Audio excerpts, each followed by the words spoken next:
¿no? El ingeniero Abel Coxi Chura es de Perú y él va a dar el tema del día de hoy de planificación, prospectiva y estudios eléctricos avanzados para redes de distribución inteligentes con enfoque en calidad de energía.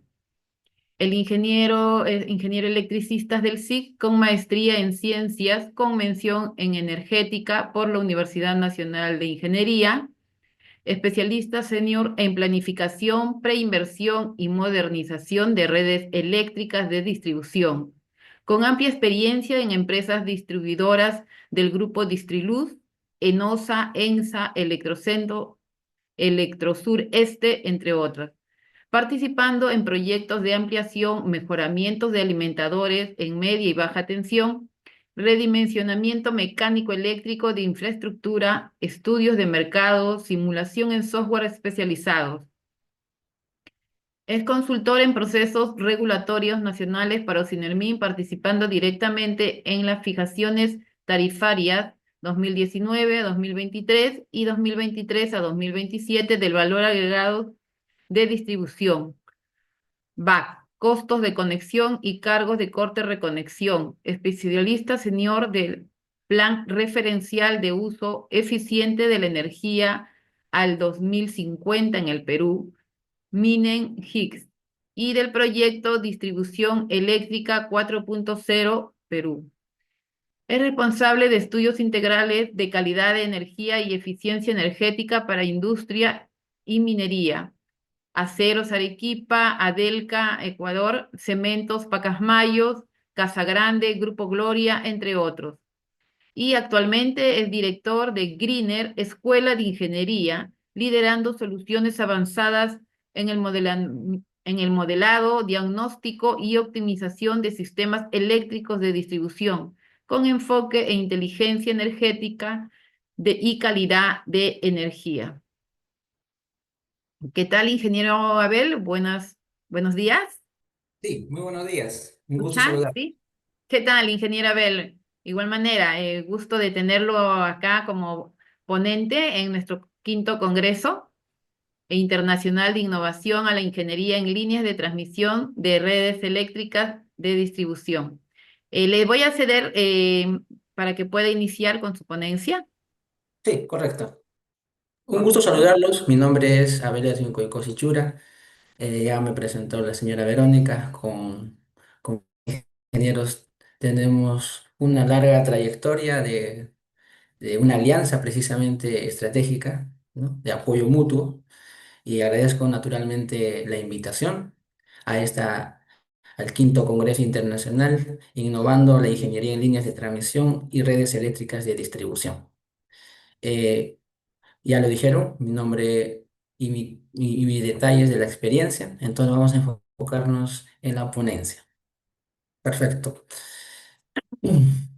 La ponencia titula Planificación prospectiva y estudios eléctricos avanzados para redes de distribución inteligentes con enfoque en calidad de energía. Mi persona trabajó muchos años en el área de distribución, tal como comentó la señora Verónica. Inicialmente en la década pasada estuve en Electrosureste, trabajando en el área de control de calidad, el área de operaciones. Naturalmente, Electrosureste es una empresa de distribución eléctrica estatal en el sur de Perú. También trabajé en varios estudios de consultoría en el norte de Perú, precisamente del grupo Distriluz, que es Electrocentro, Hidrandina, ENSA, Enosa. Precisamente tuve mucho acercamiento en el desarrollo de proyectos de distribución. Es por ello que les presento esta ponencia. Y también tengo especializaciones avanzadas en el área de calidad de energía. Es decir, vamos a integrar ambas áreas en una sola ponencia. Espero que la ponencia sea amena. Cualquier consulta, duda, háganlo saber inmediatamente. Podemos responderlo tal vez por audio o si no por chat. Perfecto. La idea de la ponencia tiene que ser bidireccional. Es decir, no desearía que sea un monólogo, sino recíproco. Por esa razón, precisamente, voy a dar algunas preguntas o voy a proponer algunas preguntas en la charla. Esperamos la respuesta de los colegas presentes. En la pantalla apreciamos una serie de imágenes. precisamente en el fondo. Vemos varias cargas, vemos data centers, ¿no? Ciudades inteligentes, eh, fábricas o agroindustrias o industrias, generación convencional no renovable y muchos otros, ¿sí? Todo esto representa la carga. Precisamente son los consumidores y son los principales causantes del 80% de las perturbaciones que ocurren actualmente en el sistema eléctrico a nivel mundial. El 20% corresponde a las áreas de generación o transmisión eléctrica. Por eso el enfoque está en la carga. Precisamente todas estas imágenes, todos estos equipos consumen, ¿no? Los consumidores. Quisiera que puedan enfocar muy bien lo que vemos en esta pantalla o en esta nueva diapositiva. Esto es la situación actual en el año 2023. Vamos a hacer una breve diferencia, ¿no? De las conexiones actuales en el mundo, en el área de electricidad y en el área naturalmente del gas, ¿no? De forma referencial. Eh, para el año 2023 existen 2.402.912 conexiones eléctricas. La capacidad de los paneles solares aumentó a 4 gigavatios. Y a la vez, en el caso de gas, también es un poco menor, para que ustedes también lo conozcan. Respecto a la electricidad, solo hay 25.000 conexiones de viviendas nuevas sin, bueno, sin gas natural, dice, ¿no? Asimismo, si nos vamos a la parte final, donde dice, solo hay 20 minutos tiempo medio de inactividad de la electricidad. Es decir, siempre se necesita la electricidad. Y quiero que se fijen en la parte final que los cables eléctricos representan a nivel mundial o en kilómetros 58.921 kilómetros. Para podernos darnos la idea, eh, la Tierra o la circunferencia de la Tierra es de aproximadamente 40.000 kilómetros. Entonces estamos creciendo. Precisamente cada día hay nuevas personas que nacen, hay nuevas industrias, nuevas empresas, hay un crecimiento vegetativo, ¿no? Entonces es importante tenerlo en cuenta. Para eso, mientras la población crece y las empresas también se multiplican, necesitan de profesionales capaces para poder afrontar los nuevos retos que amerita esto, ¿sí? Eso es importante tenerlo en cuenta. Continuamos como un plus. Perfecto. El enfoque de distribución. La palabra clave en esta ponencia es el tema de planificación, distribución y calidad de energía. Repito, planificación, distribución y calidad de energía. La ponencia está dividida en 5 acápites. Es decir, primero vamos a ver el tema de la evolución del paradigma en distribución eléctrica. Punto 2, estudio de demanda y proyección, y proyección con escenarios, la importancia del tema de la planificación. Punto 3, estudios eléctricos avanzados como base de diseño, la importancia de los estudios previos. El punto 4, que es el punto más alto en sí de esta ponencia, es la calidad de energía como variable obligatoria en el diseño o de diseño. Y finalmente vamos a cerrar la ponencia relacionada al tema de redes de distribución inteligente y recomendaciones finales. Primero, empecemos. ¿Por qué cambiar el paradigma del diseño de redes? La demanda ya no crece de forma lineal ni predecible. Eso lo hacíamos en la década pasada o hace 20 o 30 años, ¿no? Las cargas actuales son mayoritariamente no lineales. ¿A qué me refiero? Que prácticamente en todo consumidor siempre hay la existencia de iluminación LED por el tema del ahorro, variadores de velocidad cuando se usan motores, centro de datos. Con el crecimiento de la inteligencia artificial, esto va a subir mucho más. El tema de la proliferación también de instalaciones relacionadas a energías renovables, cargas vehiculares. En Sudamérica ya hay muchas cargas, muchos vehículos eléctricos, en Perú incluido. Todo esto produce precisamente variables, pero variables no tan buenas. Nosotros lo llamamos perturbaciones eléctricas. Esto introduce como por ejemplo podemos llamar armónicos, desbalances, distorsiones, que naturalmente tienen como consecuencia pérdidas de energía misma, pérdidas económicas, vida útil de los activos se reduce, ya usualmente antes duraba 20 30 años, ahora duran menos de 10 o 15 años, y principalmente la estabilidad de la red. Esos son los retos y también que tenemos como profesionales ahora, actualmente y mucho más en el futuro. Y lo más importante, el dimensionamiento ya no puede basarse solo en corriente activa. Precisamente la planificación en Perú, y hay que decirlo con honestidad, y en varios países de Latinoamérica, el dimensionamiento de la red es solo considerando la corriente activa o la potencia activa. Ya no es, ya eso es obsoleto. Ahora es necesario considerar comportamiento dinámico y calidad de energía desde la etapa de la planificación. Precisamente en el lado derecho de sus pantallas podemos ver unas ondas, ¿no? Aquí tenemos una onda senoidal limpia, la que teníamos hace 40 50 años, la más común, pero ahora la forma de consumir ya no es tan lineal, sino ya es distorsionada, ¿no? Precisamente esta distorsión es la que produce pérdidas de energía, los equipos ya no duran como debe ser, la estabilidad del sistema no es precisamente la más buena y muchos otros. Entonces, desearía su apoyo, un favor, la señora Verónica me podría apoyar o la moderadora leyendo esta parte, un favor, el mensaje de esta diapositiva. Mm. ¿Me escuchan? Sí, le escuchamos, Hola. un favor, Sí, sí. ya. Su apoyo, un favor, leyendo Sí. esta parte. Planificación, prospectivas de estudios eléctricos avanzados para redes de distribución inteligentes con enfoque en calidad de energía. No, más que todo Evolución, la parte donde está el cuadro, en la parte inferior derecha. acá que indica la calidad de la energía, ya no es un análisis correctivo, ahora es un criterio de diseño. Excelente. Muchas gracias, señora Verónica, más que todo eso. Es el mensaje de esta presente diapositiva, que la calidad de energía ya no es un análisis correctivo. Usualmente pasa eso, ¿no? Que cuando falla un motor o cuando falla algo, recién llamamos al especialista de calidad de energía, pero en sí debe partir desde el mismo diseño.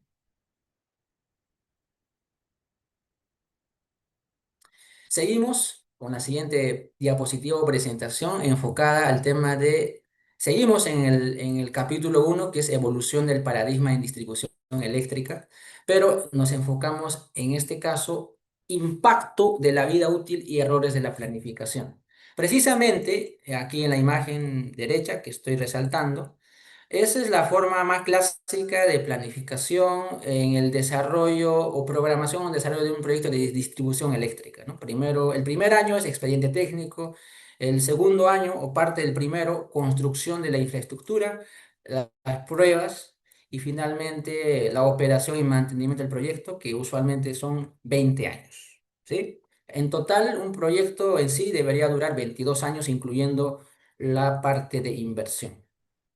Entonces, la vida útil objetivo de las redes de distribución suele ser 20 años. Sin embargo, muchos sistemas presentan problemas antes del año 10, ¿no? Por errores de planificación principalmente, ¿no? La planificación es primordial en esta área. Yo considero en todas las áreas, en todas nuestras vidas, ¿no? Y o cómo no, en distribución eléctrica no puede ser la excepción. ¿Qué consecuencias provoca una mala planificación? Más allá de los errores o las perturbaciones que hemos mencionado, precisamente problemas de subdimensionamiento, es decir, incremento de pérdidas, calentamiento, fallas prematuras y recambios no planificados. ¿Eso pasa actualmente? Sí, en Perú lo pasa y también en Ecuador he tenido algunos proyectos que sí efectivamente tienen relación. Otro tema que es importante es la sobredimensionamiento, ¿no? Es decir, inversiones innecesarias que afectan la rentabilidad y el costo final de la energía, ¿no? Es decir, la causa raíz frecuente, no considerar calidad de energía y cargas no lineales desde el diseño. Quiero que se fijen aquí en la parte inferior derecha, precisamente es el balance de oferta y demanda de un proyecto que fui partícipe. Tenemos la oferta que claramente lo dice, acá está, 30 megavolt del transformador principal de esta subestación llamada Piura Centro. Y este transformador o esta subestación alimenta a estos alimentadores, tanto en 10 kV como en 22 kV. Alimentador como la 1943, la 1009, la 1008, la 1005. En 22 kV alimenta los siguientes alimentadores, sobre todo la 1941. Por ejemplo, si el transformador trabaja con una refrigeración ONAF en 10 kV, en el año 2041, precisamente la proyección se hizo desde el año 2021, hace casi 4 años, en el año 2041 la cargabilidad de esta subestación sube al 92%. ¿Qué significa esto? Que ya va a estar a punto de sobrecargarse, ¿no? Que recuerden que es el 100%. Pero hay un detalle, toda esta proyección se hizo en base a energía activa, es decir, todos los equipos de medición, ¿no? que han registrado la demanda en los años pasados. En breve vamos a ver el estudio de mercado para poder comprender mejor. A lo que quiero llegar a lo siguiente, ¿no? Este 92% no es real, es ficticio. ¿Saben por qué? Porque no se consideró el tema de perturbaciones eléctricas. Toda esta proyección es en base a demanda activa y con un 0,95 de factor de potencia, ¿no? Pero eso es teórico. Cuando esto ocurre, como dije hace un momento, es ficticio, de acuerdo a varias proyecciones, en sí puede subir más, ¿no? Entonces, este proyecto se hizo hace 4 años, por lo cual los datos no son tan precisos, ¿no? Naturalmente, en refrigeración o NAV sube un poco más, pero solo se está considerando la tensión de 22,9, es decir, el otro devanado, ¿no? Es un transformador de 3 devanados. Entonces, vamos a continuar. ¿Sería su apoyo un favor, señora Verónica? Aquí en la parte superior derecha tenemos el mensaje de esta diapositiva. Ajá. Una planificación imprecisa destruye vida útil o sobrecarga la inversión. La calidad de la energía cambia la historia desde el inicio. Excelente, muchas gracias. Ahora pasemos precisamente a esa planificación, cómo inicia, ¿no? Precisamente inicia de un estudio de demanda y proyección con escenarios. Vamos a enfocarnos en un alimentador en específico, en este caso denominado A1001. La área de la influencia, es decir, qué tipo de cargas es o en dónde está ubicado, o la zona es urbana industrial, ¿no? Similar a Lima o ciudades de gran importancia donde hay mucha densidad, ¿no? ¿Cómo se hizo el estudio de mercado? Precisamente tomando en base históricos de consumo, nuevas conexiones proyectadas y crecimiento demográfico y actividad económica. Aquí está la clave. La base para hacer la proyección es en base al histórico de consumo, pero el histórico tiene como base los registros de los medidores que solo miden energía activa. Y la energía activa no considera armónicas, no considera otras variables que podrían subir, ¿no? Es decir, su registro de energía es en base a 60 Hz, ¿no? Todo en 60 Hz. Si hay un armónico de 120 Hz, no lo registró. Si hay uno de 180 Hz, tampoco, que al final no representa la realidad. Es por eso que la planificación no es la adecuada si tomamos en base los registros que naturalmente solo es en energía activa, que luego se transforma en potencia activa o en corriente activa. Toda esta proyección se hace en base a tendencias, ¿no? Precisamente en la parte superior vemos el gráfico, cómo es las ventas, ¿no? de energía, ¿no? cómo es que sube en los últimos años, ¿no? Desde el año cero y cómo subirían. Naturalmente es más estadístico. Otra variable a considerar o otro factor es las nuevas conexiones proyectadas, fábricas o empresas, y también de forma referencial. Es importante esto. De forma referencial se toma en cuenta el crecimiento demográfico y la actividad económica. Horizonte de proyección 10 a 20 años. Escenarios bajos, medio, alto. Como podrán apreciar, la demanda no crece linealmente, sino con saltos por incorporación de cargas no lineales, ¿no? Como plantas industriales o empresas grandes.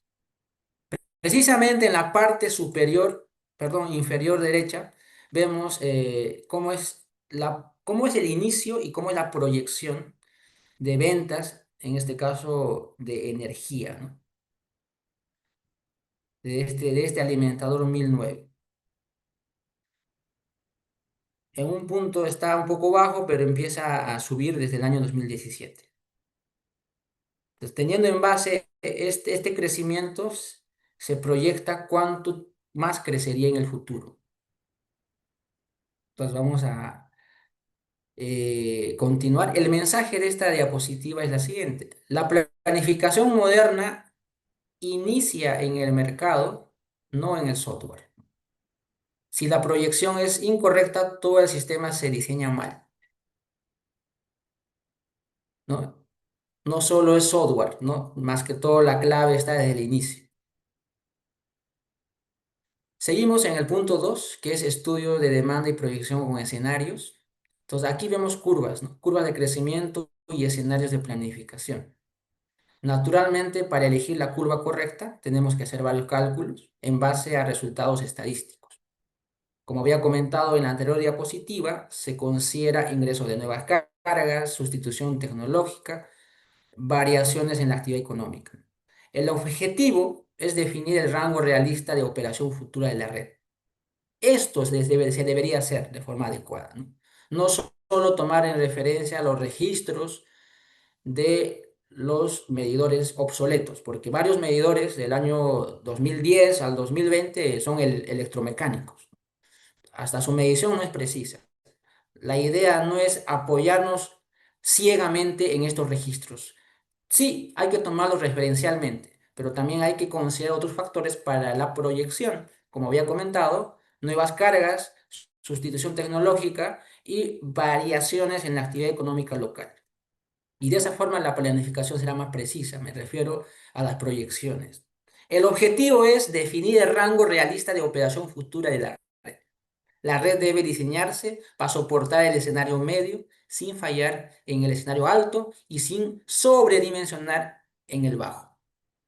¿Qué pasa, no? Con experiencia les digo que muchos profesionales en el sector consideran el escenario más conservador, ¿no? El escenario más conservador, en la cual indican, ¿no?, que la sección del conductor debe ser lo más grueso o de mayor diámetro, de mayor radio para evitar problemas, pero eso amerita pérdidas. El sobredimensionamiento desencadena pérdidas. Y no solo eso, también pérdidas en la inversión. En el lado derecho de su pantalla vemos precisamente las curvas, las tendencias, ¿no? Estadísticamente podemos elegir una de ellas, ¿no?, dependiendo también de los resultados estadísticos. Continuamos, tenemos ahora el tema de la siguiente etapa, que es estudios eléctricos avanzados como base del diseño. Pero antes de pasar al tema de los estudios eléctricos, voy a mostrarles un Excel para que ustedes también tengan más acercamiento cómo se hace la proyección y cómo se debe considerar los factores que estoy mencionando. Entonces vamos a abrir un Excel.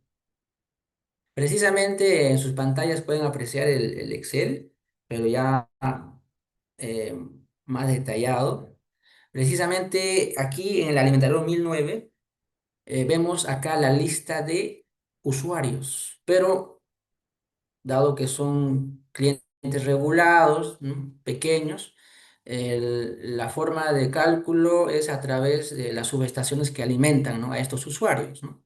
Entonces, cada subestación eléctrica aérea o biposte, monoposte, ¿no?, o pedestal, ¿no?, tiene un nombre, ¿no?, dependiendo de la ubicación. O sea, aquí está su código y luego está su nombre o la dirección, la ubicación. Y por ejemplo, ¿no?, aquí tenemos el caso de la subestación número 29109, su ubicación, y alimenta a cuántos usuarios de baja tensión, 208. Usuarios de baja tensión BT5B, es decir, nosotros, ¿no?, todas las personas, viviendas, familias, ¿no? En otras palabras, sería 208 familias, por ejemplo. Entonces, y así se va resumiendo hasta llegar al número total de subestaciones que alimenta este alimentador, ¿no?, valga la redundancia. Los factores a considerar adecuados tienen que ser estas, ¿no? La máxima demanda, esto, el sector típico, el tema de la oferta, ¿no? La tasa de crecimiento profesional, perdón, poblacional. En este caso se tiene que considerar el tema de los censos y muchas otras variables que se debe considerar para una adecuada planificación. Aquí viene recién el tema del registro de los medidores de las subestaciones. Como habrán notado, el registro y muchos de los colegas que trabajan en el sector solo registran energía consumida, no registran potencia, algunos tal vez, pero la mayoría de los casos solo energía. Y lo que se tiene que hacer es convertir la energía a potencia y recién hacer la proyección. Pero a veces en esas transformaciones ocurren algunos errores, ¿no? Entonces, la idea es que el equipo que esté midiendo el consumo de una subestación, como la de esta, por ejemplo, cada subestación que vemos aquí tiene un equipo de medición. Y ese equipo de medición debe registrar todas las variables posibles: potencia activa, reactiva, la aparente energía, todo lo posible, ¿no? Y de esa forma vamos a tener registros más precisos para las proyecciones futuras. Y así se va proyectando, se va considerando varias otras variables, como clientes de media tensión, por ejemplo. eh, También las pérdidas, ¿no? Porque recuerden, que ningún sistema eléctrico es ideal, siempre hay pérdidas, siempre. Aunque sea moderno, siempre hay pérdidas, ¿no? Entonces, también se tienen que proyectar las pérdidas. Pérdidas de redes, pérdidas de la subestación misma, ¿no?, de los devanados, en el mismo tablero, ¿no?, pérdidas en el alumbrado público y todo lo necesario. La idea es que tenemos que considerar todas las variables posibles. Y finalmente tenemos un resumen de la proyección. Es decir, que en esta subestación, perdón, en este alimentador 1009, que es alimentado por la subestación Piura Centro, en el año 2030 va a tener o va a demandar 7,7 megawatts. En el 2036, 8,21 en potencia. Luego en energía también de forma acumulada. Y hasta el 2041. Entonces, es la proyección. Ahí está la proyección de la demanda total. Entonces, a eso me refiero cuando consideramos todas las variables posibles.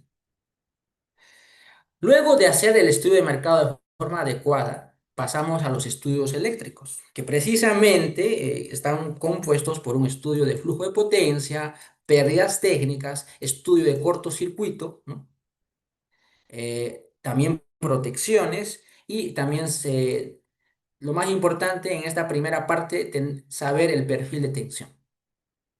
Aquí tenemos una simulación con un software, ¿no?, muy conocido, la proyección o- a futuro, ¿no?, cómo va a crecer, tal vez también en crecimiento de nuevos clientes y si es que el mismo cliente también sube su consumo propio. ¿Cuáles son los objetivos de un estudio de flujo de potencia? Principalmente determinar los niveles de tensión o la caída de tensión. El tema de las pérdidas, la cargabilidad de los transformadores, de las subestaciones. Luego de ello, ya para presentar de forma más visual, tenemos algunos resultados. Por ejemplo, el tema de caída de tensión, aquí tenemos como la tensión cae, ¿no? Hasta puntos bajos. Aquí, si se puede ver un poco, llega hasta 0,87, ¿no? Que en valores por unidad es muy bajo, ¿no? Recuerden que de acuerdo a norma no debe ser menor a 0,95, ¿no? Entonces, la caída de tensión es muy baja, por ejemplo, en este caso, ¿no? En esta representación de perfil de tensión, ¿no? También el software me puede ayudar a determinar las pérdidas. Por ejemplo, ¿no? Si este alimentador 1009 que estamos, recuerden que estamos analizando el alimentador 1009, no se hace ninguna modificación, sin proyecto, las pérdidas suben a un 11,19%. Eso es fuerte, ¿no? La décima parte prácticamente. Si uno paga 100.000 soles, 10.000 soles estaría perdiendo aproximadamente. Es mucha pérdida, ¿no? Sin embargo, si se ejecuta adecuadamente el proyecto y se hace una adecuada planificación, las pérdidas bajan, ¿no? Hasta el peor de los casos a un 5,79%. Todo eso me ayuda a moderar o a determinar el software, ¿no? También me ayuda a determinar el tema de la tensión mínima. Recuerden que, como había comentado, si no se realiza el proyecto, la tensión en valores por unidad cae a 86%, es decir, 0,86. Sin embargo, con la ejecución del proyecto sube al 95%, ¿no?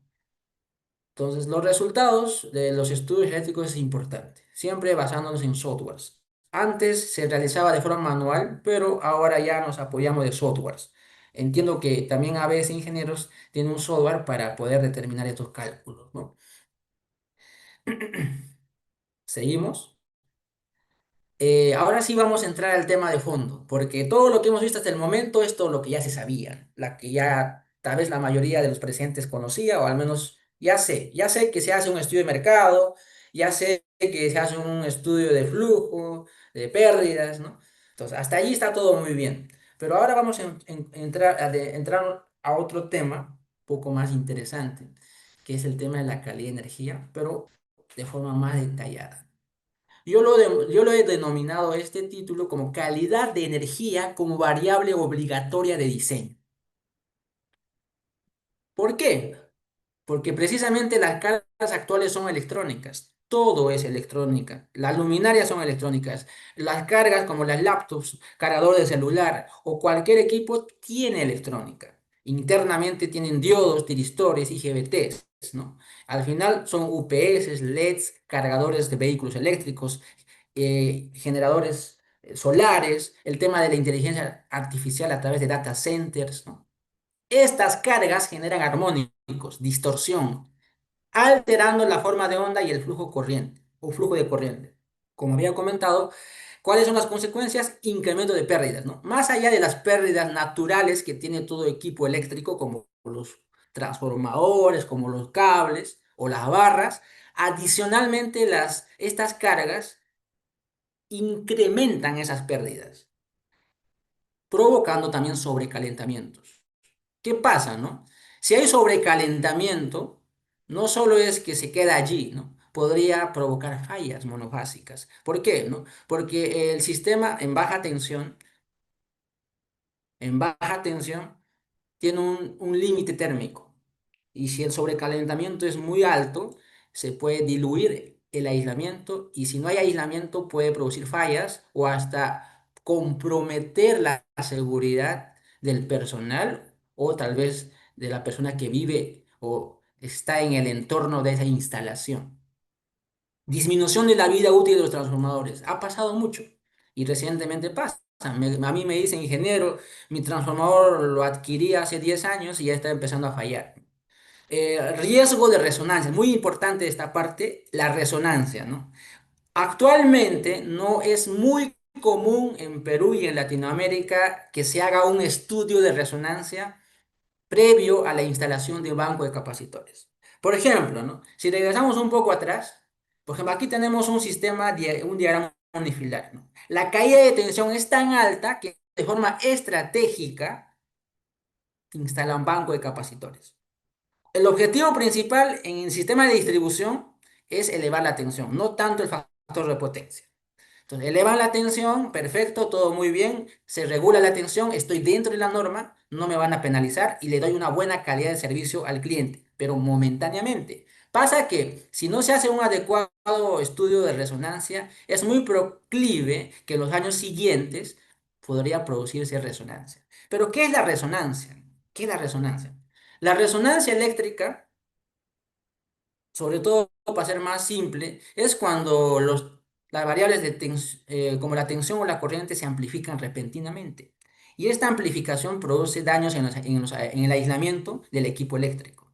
Precisamente acá le voy a mostrar algo de forma rápida, un tema real que pasó hace solo unos años. Pero vamos a compartir.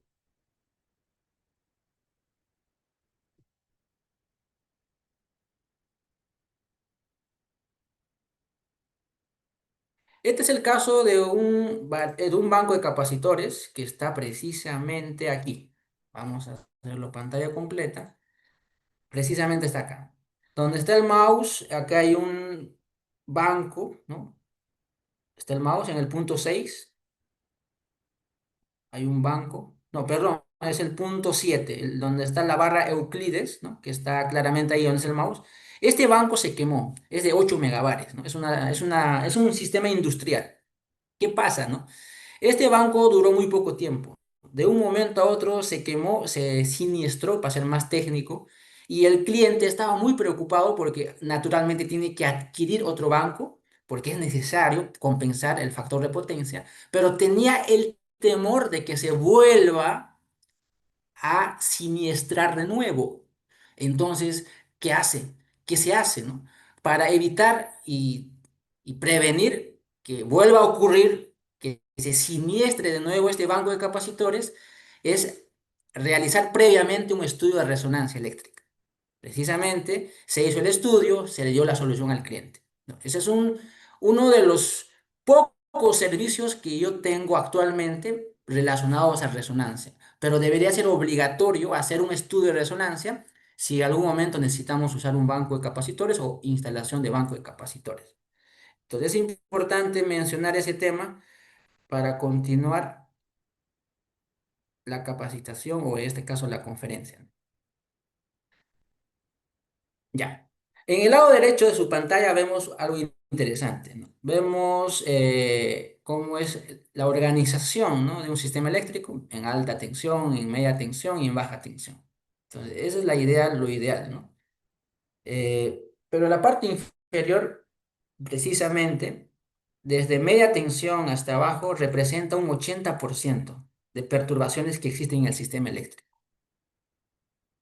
El 20% está aquí, ¿ya? Luego vemos otro tema, un poquito más a detalle, el tema de las armónicas en sistemas de distribución, origen, efectos y riesgos. Como había comentado, el origen está en cargas no lineales. ¿Quiénes son las cargas no lineales? Variadores, iluminación LED, UPS, cargadores, fuentes conmutadas y rectificadores, paneles solares con inversores. Efecto, distorsión de forma de onda, incremento de corrientes RMS. Impactos críticos, sobrecalentamiento, disparos intempestivos, de protecciones. Es importante esto. Tengo varios clientes que me llaman que no saben por qué sus protecciones están tripeando técnicamente o saltando, ¿no? Reducción de vida útil de activos, ¿no? Y riesgo de resonancia, la que había comentado. La importancia de la realización de un estudio de resonancia si vamos a instalar o desarrollar o implementar un proyecto relacionado a banco de capacitores. Considerar las armónicas desde la planificación evita sobrecostos, fallas prematuras y rediseños. Aquí vemos precisamente la manifestación en el dominio de la frecuencia de las armónicas, ¿no? Ahora vamos a ver un poco más el tema de los supraarmónicos. ¿Qué son los armónicos y qué son los supraarmónicos? Las armónicas, términos más técnicos, son tensiones y corrientes, ¿no? Las armónicas son tensiones y corrientes, pero tienen un múltiplo distinto o son múltiplos de 60 Hz, ¿no? Por ejemplo, ejemplo, la corriente que nos llega a nuestro domicilio es en 60 Hz. El cargador de celular que tenemos consume en 60 Hz. La lavadora, la refrigeradora o cualquier equipo eléctrico que tenemos en nuestra casa consume en 60 Hz, tensión y corriente. Sin embargo, las armónicas sí son también tensión y corriente, pero no están en 60, sino en 180 Hz o si vamos subiendo 240 Hz, 300 Hz, pero todo esto es malo, no nos sirve para nada. Precisamente eso es lo que provoca los calentamientos. Esos son armónicas, pero los supraarmónicas naturalmente suelen ser más altas. Entonces, si las armónicas están en 180 Hz, 240 Hz, 300 Hz, los supraarmónicos tienen frecuencias más altas. Están en el rango de 2 kHz a 150 kHz. Muchos colegas me dicen, oye, en este caso la amplitud es mínima. Naturalmente es mínima la amplitud, sin embargo, también perturba y molesta. No hay que subestimar a los supraarmónicos. ¿Por qué? Actualmente con el ingreso preponderante de estos equipos, como por ejemplo los cargadores de celular, las LED, ¿no? Cargador de laptop y muchos equipos, dispositivos electrónicos, estos equipos están provocando la aparición de supraarmónicos. Variable no tan conocida aquí en Latinoamérica, pero debería tenerse en cuenta. Y también producen los equipos relacionados a generación solar, los vehículos eléctricos, ¿no? Y muchos otros. Aquí vemos una representación muy interesante. A ver, vamos a ver si estoy con el tiempo. Vamos a ver, perfecto. Aquí tenemos una representación muy interesante de un armónico. Esto es un armónico. Y aquí vemos un supraarmónico, ¿no? Una representación gráfica.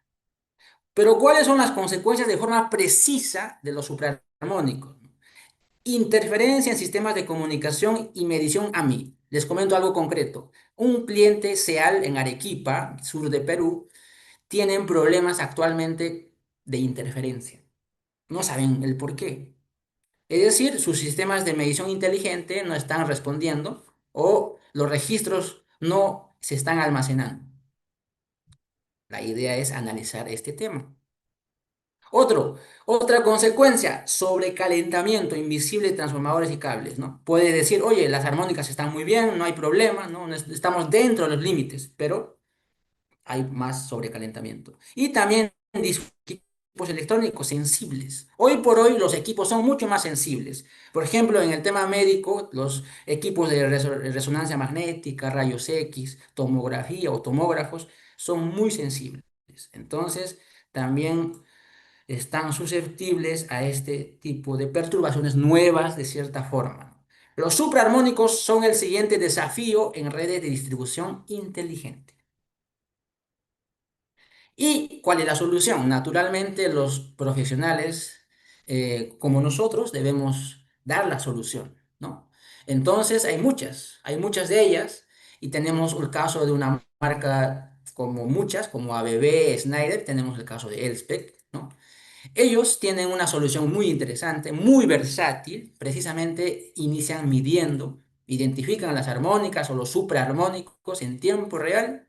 Luego inmediatamente se filtra, es decir, se elimina, ¿no? Eliminan corrientes sin afectar el factor de potencia.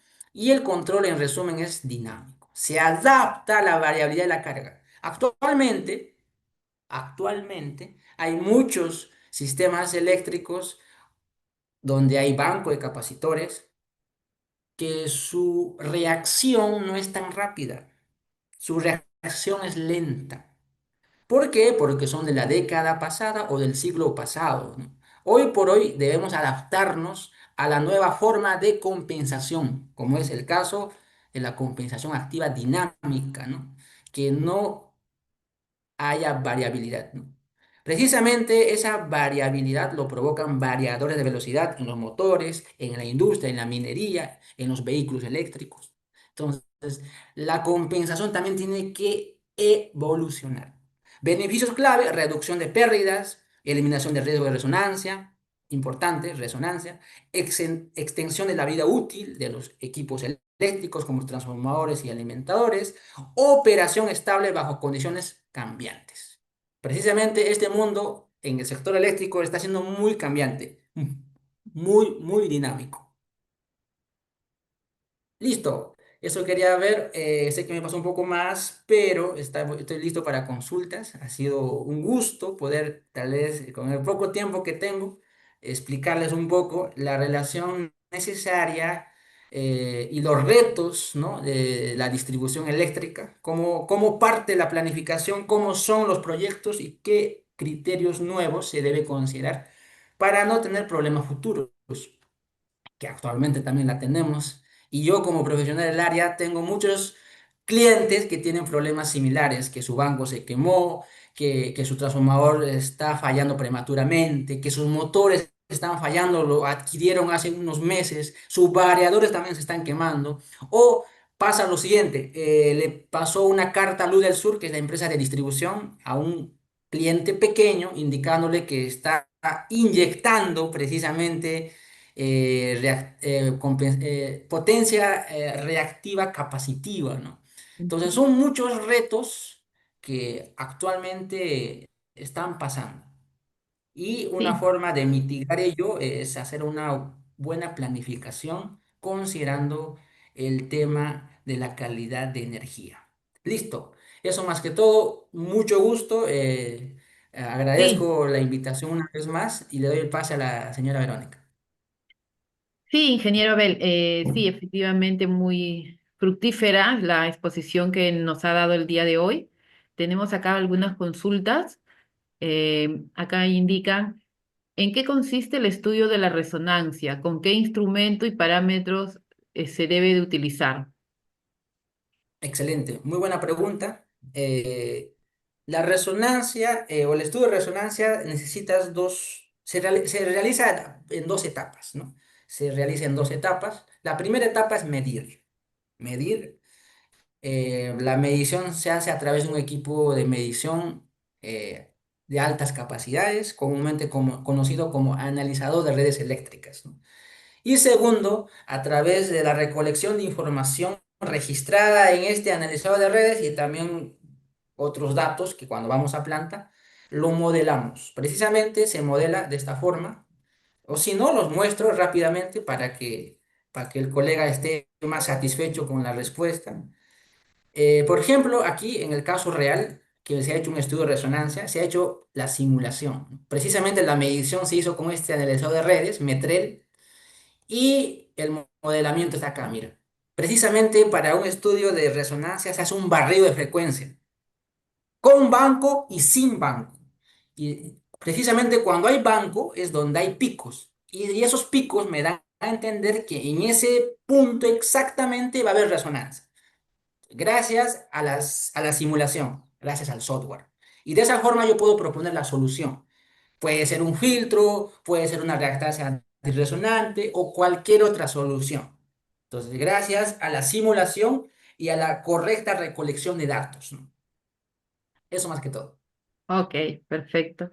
Acá tenemos una siguiente consulta. Dice, el ingeniero Santiago Cajas nos indica cómo sería el cálculo correcto para dimensionar la potencia del transformador, considerando todas las pérdidas técnicas, por armónicos, por puntos calientes, etcétera. Factor de pérdida real. Excelente pregunta. Precisamente, acá vamos a mostrar el Excel. Ya. Aquí tenemos la primera parte de un proyecto de distribución. Tienes que hacer un buen estudio de mercado, ¿no? Todos los factores necesarios. Entonces, el colega mencionó naturalmente la potencia activa, que está dentro para realizar la proyección, las pérdidas, ¿no? Pérdidas técnicas. Precisamente las pérdidas técnicas y también las pérdidas no técnicas. Es importante también en Latinoamérica, sobre todo, en Latinoamérica hay muchas pérdidas no técnicas. ¿A qué se refiere con no técnicas? Sobre todo el tema de hurto de energía, ¿no? También tienes que proyectarlo y considerarlo considerarlo y también las pérdidas mismas, ¿no? De las subestaciones, de las redes de baja tensión, de las acometidas. Los mismos medidores también consumen energía, también tienes que considerar eso. Y adicional a esto, tienes que considerar el tema de armónicos. Usualmente se da un porcentaje, ¿no? Un porcentaje en los archivos Excel aumenta un 5% por posible armónico, pero eso es muy, diría, muy obsoleto. Para hacer una buena proyección necesitas primero dos datos. Que las mediciones que han hecho los equipos de medición hayan sido bajo el dominio de RMS, ¿no? No solo en 60 Hz, sino también que hayan registrado la intervención o la afectación de armónicas. Punto dos, que tengas un buen software para hacer la proyección considerando eso. De esa forma vamos a poder, de forma precisa, hacer la proyección. Les comento algo puntual, ¿no? Yo participé en el proyecto del Aeropuerto Internacional Jorge Chávez, que hace algunos meses se inauguró en junio, para ser preciso. eh, Mi persona, junto con el equipo, hemos hecho la simulación y el modelamiento a futuro de posibles armónicas a futuro, ojo. Es decir, se modeló el impacto de la presencia de equipos LED, de UPS, de variadores, si es que hay bombas por allí, o sea, de todas las perturbaciones que podrían provocar armónicas y naturalmente afectar a la confiabilidad del sistema eléctrico del aeropuerto. Entonces, en ese caso solo usamos el software. Entonces, en tu caso, colega, lo que se necesita, y hay que ser honesto, es una buena recolección de datos o equipos capaces de medir todo lo necesario y un software potente para poder proyectar la existencia de armónicas. Adelante, señora Verónica. Sí, acá tenemos otra consulta del ingeniero Nilton. ¿Conviene, por tanto, el uso de filtros activos en lugar de los pasivos para la compensación al margen del costo? La pregunta es, ¿cómo dimensionar adecuadamente estos filtros en etapas de proyecto? Excelente. Y lo que justamente comentaba del aeropuerto, en el aeropuerto hemos dimensionado los filtros activos. En el aeropuerto internacional Jorge Chávez, ustedes pueden ver la parte externa, pero internamente el sistema eléctrico está compuesto por UPS, por sistemas redundantes, por filtros activos, ¿no? Todo un enmallado, naturalmente. Entonces, la primera pregunta dice, ¿no? ¿Activos o pasivos? Lo más recomendable hoy por hoy es los activos. Sé que cuesta, sí cuesta, pero a largo plazo es lo más conveniente. ¿Por qué? Porque los pasivos te pueden solucionar el problema, pero también podrían provocar más problemas que soluciones. Es decir, te podrían producir hasta resonancia. ¿Por qué? Porque los filtros pasivos tienen internamente capacitores. Y recuerden, los capacitores pueden provocar resonancia. Entonces, aunque cueste un poco más, lo más conveniente y lo más versátil es elegir el filtro activo. Ahora está un poco más económico. Hace 5 años era mucho más alto. Entonces, siempre consideremos usar el filtro activo. ¿Por qué? También como segundo beneficio, aparte de eliminar los armónicos, también mejora el desbalance, elimina flickers, mejora el factor de potencia coincidentemente y tiene muchas otros beneficios. Entonces, el filtro activo es lo más conveniente, aunque cueste un poco más, si es que algún momento analizamos la inversión. Segunda pregunta fue, ¿cómo dimensiono un filtro activo? El dimensionamiento es otro curso porque es bien complejo. Necesitamos saber bien los términos de armónicas, distorsión, factor de potencia. Tengo aquí un Excel que tal vez podría apoyarnos, pero no nos va a ayudar mucho. Es un análisis bien detallado. Sería en otro momento y puede escribir para el interno, ahí están mis datos. Pero la proyección o el dimensionamiento de un filtro activo tiene varios acápites. Pero, como repito, solo consideras varias variables como la corriente activa, la corriente armónica y muchas otras variables que lo vamos a ver si es que se puede en el Excel. Y luego se pasa a simular. Es importante eso. La simulación es importante para saber cuánto es el impacto de la presencia del filtro activo. Y eso usualmente, ¿bajo qué software? Hay muchos softwares en el mercado. Pueden elegir muchas, como el ETAP, el Dixalen Power Factory y muchos otros. Adelante, señora Verónica. Sí, acá ya para finalizar, tenemos una consulta más que vamos a responder. Indica, ¿cree que el concepto de confiabilidad N-1 es aún suficiente y adecuado para los sistemas de distribución del futuro o necesitamos evolucionar hasta un marco de resiliencia operativa que no solo considere contingencias simples, sino también la capacidad de la red para absorber, adaptarse y recuperar de perturbaciones complejas y en cascadas, aprovechando la flexibilidad de los REX en tiempo real? Precisamente agradezco la consulta del colega. Hace poco he estado en Ámsterdam, en Europa, y ellos ya están solucionando sus temas. Naturalmente, ellos tienen más retos que nosotros, porque ya tienen un sistema más interconectado, con la existencia de hasta de vehículos eléctricos, ¿no? Allá fue muy fácil ver algunos Teslas, ¿no? Aquí en Perú difícil ver un Tesla, ¿no? Entonces, usualmente estos son consumidores de energía eléctrica, ¿no? Y también hay muchos sistemas de generación, microgeneración. Entonces, hay muchos retos que sí me gustaría darle al colega. Sin embargo, a su consulta sí, es necesario evolucionar y es parte también de la transición, aunque en algún momento hubo algunos barreras, pero la tecnología sigue avanzando y diría yo que los marcos regulatorios están actualizándose muy lentamente. Y yo pienso que deberían actualizarse lo más, o tratar de llegar a lo más actual posible, porque, por ejemplo, algo concreto, ¿no? En calidad de energía, la normativa peruana es del año 1997. Repito, la normativa vigente de calidad de energía, que es la norma técnica de calidad de servicios eléctricos, es del año 1997. Más de 25 años que ya pasaron. Hasta ahora no se actualiza. Pero ya hay varias variables como los superarmónicos, ya hay otras variables como los transitorios o los flickers, los sacs, los swell. ¿Por qué? Por la existencia misma de la tecnología actual, ¿no? Los inversores, los variadores, las LEDs, ¿no? Entonces, la normativa está siendo muy lenta y casi en toda Latinoamérica. Entonces, la idea es seguir innovando y yo llamo a las autoridades o al tema de la política, no quiero meter mucho, pero a los que deciden, si es necesario dar impulso a este tema de la actualización de las normativas, ¿no? El tema de la generación distribuida, por ejemplo, que hace poco estuve en, en los colegas, en el colegio de ingenieros y hasta ahora no hay nada, ninguna novedad de la generación distribuida, por ejemplo.